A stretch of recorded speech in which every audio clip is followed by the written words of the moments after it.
ناظرین کرام، منگول قوم جو کہ ظلم و بربریت کا استعارہ سمجھی جاتی تھی، وہ آخر کیسے دین امن یعنی اسلام کی طرف راغب ہوئی جو امن و محبت کا درس دیتا ہے؟ جی ہاں، آج ہم بات کرنے جا رہے ہیں منگولوں کے اسلام میں داخل ہونے کے پیچھے سارے واقعات کی۔ بسم اللہ الرحمن الرحیم۔ السلام علیکم، میں ہوں ساجد ہاشمی اور آپ دیکھ رہے ہیں RJ Sajid Hashmi YouTube channel. ناظرین کرام، منگولوں کو خوارزمیہ سلطنت کی تباہی سے لے کر بغداد کے تختہ الٹنے تک عالم اسلام پہ بے لگام ہولناکیوں کا ایک سلسلہ جاری رکھنے کے لیے جانا جاتا تھا۔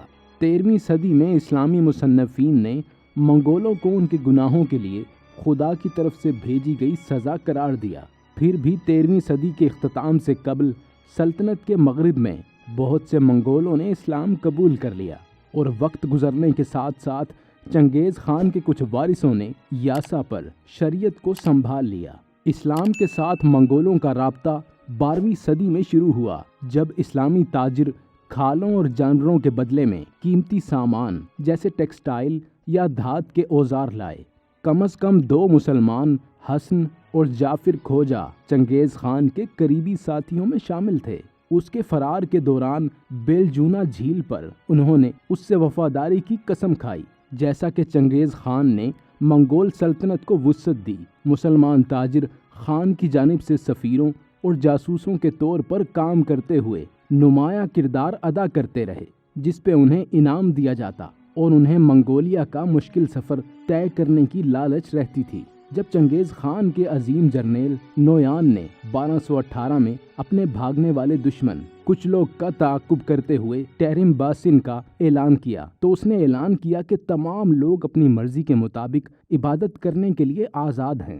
منگول کی فتح کے بعد ابتدائی دور بہت سے مسلمانوں کے لیے آسان نہیں تھا۔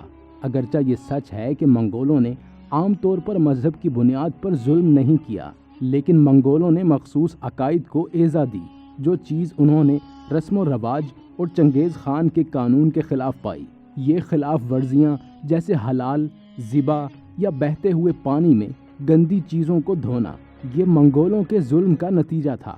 چنگیز خان کے دونوں بیٹوں نے 230 سے 280 کے دوران موت کی تکلیف پر حلال ذبح کو حرام قرار دیا۔ اسلام مغربی ایشیا کے منگولوں کو تبدیل کرنے میں کیوں کامیاب ہوا؟ اب ہم اس کا جواب ڈھونڈیں گے۔ ناظرین کرام، چغتائی خان کے بڑے مراکز میں آبادی کی اکثریت مسلمان تھی، اور نہ صرف ان کے عوام بلکہ ان کی فوج بھی مذہب تبدیل کرنے میں آزاد تھی۔ بدھسٹ یا مختلف عیسائی نمائندوں کی کوششیں، خواہ وہ کیتھولک ہوں، ان کی کوششیں عام طور پر اعلیٰ درجے کے منگولوں کو تبدیل کرنے کی کوششوں تک محدود تھیں۔ زیادہ تر منگولوں کی مسلمانوں کی آبادی سے اتنی قربت تھی جتنی کہ انہیں عیسائی یا بدھ مت سے نہیں تھی۔ دوسرا یہ کہ منگولوں نے مسلمانوں کو بہت مفید پایا۔ اسلامی کاریگر، منتظمین اور علاج کرنے والے تیزی سے منگول سلطنت میں پھیل گئے۔ وسطی ایشیا کے مختلف اسلامی لوگوں نے، چاہے وہ ترک ہوں یا ایرانی، سب نے بہت خدمات فراہم کیں۔ منگولوں کے پاس مہارت اور افرادی قوت کی کمی تھی۔ اوگیدی کے دور تک مسلمان بیوروکریسی میں اعلیٰ ترین ارکان تھے۔ محمود یالواچ، اس کے بیٹے مسعود بیگ اور عبد الرحمن نے برانچ کے سربراہ کے طور پر خدمات انجام دیں۔ منگولوں کے وسطی ایشیا اور چین پر حکومت کرنے کے لیے قائم کردہ سیکٹریٹ میں لوگ صرف چنگیز خان کو جواب دے تھے۔ چنگیزی عدالتوں میں بہت سے اسلامی فقہا کی موجودگی اچھی طرح سے تصدیق شدہ تھی۔ منگولوں نے مہارتوں کی تلاش کی جو انہوں نے کارآمد دیکھی۔ خاص طور پر کیمیا اور علم نجوم میں مسلمانوں کو اہلیت سے نوازا۔ الخانات کے خانوں نے کیمیا ماہرین پر کافی رقم خرچ کی جو قابل ہونے کا دعویٰ کرتے تھے، یا سونا پیدا کرنے یا زندگی کو طول دینے والی مشروب بنانے کا کام کرتے تھے۔ اندازہ لگایا جا سکتا ہے کہ کس طرح ان مسلمانوں کے مدبر عقل و فہم، ذہانت اور عام زندگی کے معاملات چلانے کو دیکھ کر منگول قوم آہستہ آہستہ متاثر ہوتی چلی گئی اور اسلام قبول کرنے کی طرف آ گئی۔ منگول اور ان کے ماتحت لوگ 1240 میں اسلام میں داخل ہونا شروع ہوئے۔ مذہب تبدیل کرنے والی پہلی نمایاں شخصیات میں سے ایک منگول نہیں بلکہ کورگرز نامی یوئیگر تھا، جو کہ اس سلطنت کے سب سے طاقتور حکام میں سے ایک تھا۔ کورگز کا بدھ مت سے تبدیلی منگول حکومت میں اب تک کی سب سے بڑی شخصیت کی تبدیلی کا نشان ہے۔ اس دور میں مذہب تبدیل کرنا اتنا آسان کام نہیں تھا، لیکن جب اتنا بڑا حکمران کسی تبدیلی کا فیصلہ کرتا ہے تو اس کی رعایا بھی اس کے نقش قدم پر چلتی ہوئی وہ تبدیلی اپنا لیتی ہے۔